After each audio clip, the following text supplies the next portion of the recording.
Bumisita naman sa Pilipinas ang Chief ng Olympic Council of Asia at pinuno ng Qatar Olympic Committee para makipagpulong kay Pangulong Bongbong Marcos. Ang kanilang mga tinalakay sa naturang courtesy call, ihatid ni Matchpoint Millie Borja. Nakipagpulong si Sheikh Johan bin Hamad Al Thani, Pangulo ng Olympic Council of Asia at pinuno ng Qatar Olympic Committee kay President Ferdinand Marcos Jr. sa Malacanang Palace.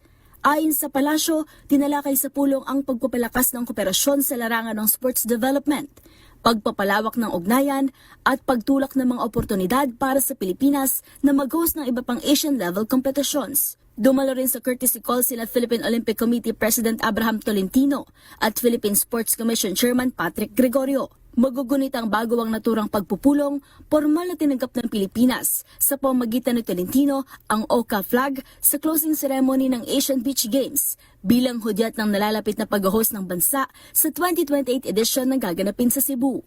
At yun ang mga latest updates sa mundo ng sports. Para sa MBC TV Network News, ito si Millie Borja ng DZRH TV, una sa Pilipinas, una sa Pilipino.